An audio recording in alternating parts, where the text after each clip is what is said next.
واحد حکومت امیر المومنین علی ابن ابی طالب علیہ السلام کی ہے.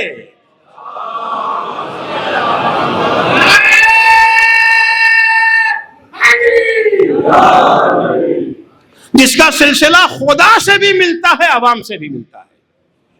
اللہ نے اپنے نبی کے ذریعے سے علی کی حکومت کا اعلان کرا دیا غدیر میں، من کنت مولا ہو فہذا علی مولا کے ذریعے. اور تیسرے خلیفہ کے قتل ہو جانے کے بعد ساری پبلک اکٹھا ہو کے درے پہ علی پہ آ گئی. آج اگر اسلام کی نیا کوئی پار لگا سکتا ہے تو آپ کے سوا کوئی نہیں ہے.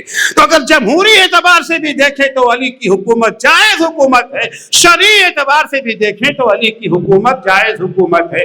جائز ترین حکومت اگر کوئی ہے تو وہ علی کی حکومت ہے. لیکن بہرحال کچھ لوگوں نے نہیں مانا. تاریخ ہے نا، شیعہ سنی سب اس کے قائل ہیں. یہ نہیں کہ روایت فقط شیعوں کی ہو اور دوسروں کی نہیں، سب مانتے. تاریخ ہے مکمل کہ بہرحال علی کے مقابلے میں کچھ لوگ آئے. پہلی جنگ جو علی کے مقابلے میں ہوئی ہے وہ جو ہے جنگ جمل. پہلی جنگ جنگ جمل ہے مسلمانوں کے درمیان. دونوں طرف مسلمان ہیں. مولا چاہتے نہیں کہ جنگ ہو. پوری کوشش ہے علی کی جنگ نہ ہو. پوری کوشش ہے علی کی جنگ نہ ہو. پیغام پہ پیغام بھیج رہے ہیں، بات چیت کے ذریعے سے، ڈائلاگ کے ذریعے، گفتگو کے ذریعے. بس مشکل کیا ہے؟ کس چیز کی مشکل ہے؟ آپس میں بیٹھ کے بات چیت کر لی ہے. کیوں مسلمانوں کا خون؟ اگرچہ حکم اسلام یہ ہے کہ حاکم شرعی کے مقابلے میں اگر کوئی آتا ہے باغی ہے، باغی واجب القتل ہے. قتل کرنا تو آسان کام ہے نا. قتل سے کوئی مسئلہ حل تو نہیں ہو جاتا طاقت کے ذریعے سے. مسئلے کو اگر جڑ سے ختم کرنا ہے تو وہ افہام و تفہیم ہے، سمجھوتا، بات چیت کی جائے. مقابل والے مان نہیں رہے ہیں. بصرے تک آ گئے، لشکر لے کے، پوری فوج لشکر لے کے بصرے پہ قبضہ کر لیا. وہاں کے بصرے کا جو گورنر تھا اس کے ساتھ تشدد کیا. اس کی داڑھی کے سارے بال نوچ لیے گئے. چھل نہیں دیے گئے، نوچ لیے گئے.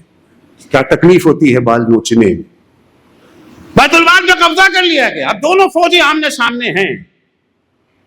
علی کی فوج طاقتور ہے، قوی ہے، حکومت بھی ہاتھ میں ہے، جیت کے سارے آثار علی کے ساتھ ہیں. مقابل والوں کے حال عام طور سے صلح کی بات وہ کرتا ہے جس کے پاس طاقت کم ہوتی ہے. صلح کا پیغام وہی دیتے ہیں نا جنگ بندی کا. جو کمزور ہوتے ہیں، طاقتور اپنے طاقت کے نشے میں چور کرتا ہے. آج تو دو ہاتھ ہو جانے دو. انہیں یقین ہے نا علی نے نہیں کیا ایسا. مولا نے یہ نہیں کیا. گفتگو بات چیت نہیں مان رہے. لشکر آمنے سامنے، بالکل جنگ اب ہونے والی ہے. مولا نے اپنے لشکر والوں سے خطاب کیا کہ دیکھو میں نے بہت سمجھایا مگر میری بات ان کی سمجھ میں نہیں آتی ہے. تم میں سے شاید کوئی سمجھائے تو یہ ہوتا ہے نا کبھی کبھی ہم سے سیدھے ہماری بات نہیں مانیں گے. مولانا اگر کچھ کہہ دیں گے تو مان جائیں گے، ہماری بات نہیں مانیں گے. تو بھائی مولانا آپ ہی کہہ دیجئے شاید مان جائیں. مولانا کا کون ہے جو قرآن لے کے ان کے درمیان جائے اور قرآن کی بنیاد پر فیصلہ کر لیتے ہیں؟ علی سے اختلاف ہے نا، قرآن سے تو اختلاف نہیں ہے. اور بیٹھ جاتے ہیں.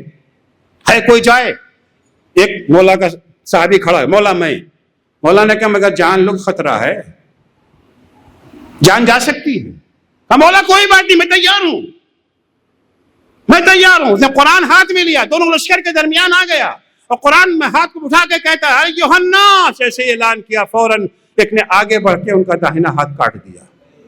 انہوں نے جلدی سے قرآن کو بائیں ہاتھ میں سنبھال لیا. بالکل کربلا والا منظر ہے. بائیں ہاتھ بھی کٹ گیا، قرآن کو دانتوں سے سنبھال لیا. تیروں کی بارش ہوئی، وہ شہید ہو گئے. اس کے بعد جنگ جمل ہوئی. اس کے بعد جنگ ہوئی اور جنگ کے نتیجے میں لشکر علی کامیاب ہو گیا. کامیاب ہونا تھا. اب ظاہر سی بات ہے کہ جب جو فوج جیتتی ہے وہ کیا کرتی ہے؟ خوشی مناتی ہے نا. شادیانے بجتے ہیں، پٹاخے چھوڑے جاتے ہیں، آتش یہ سے ہوتا ہے نا بھائی. کبھی بھی جیتی ہوئی فوج کے کمانڈر کو روتے ہوئے نہیں دیکھا ہوگا. مگر جنگ جمل کا منظر یہ ہے کہ امیر المومنین مقابل کی فوج کے جو لوگ مارے گئے ہیں ان کے سرہانے بیٹھ کے زار و قطار رو رہے ہیں، تم جہنم میں کیوں چلے گئے؟ اب علی کے مقابلے میں آئے ہیں تو جہنم میں تو جانا ہوگا ہی. تو اللہ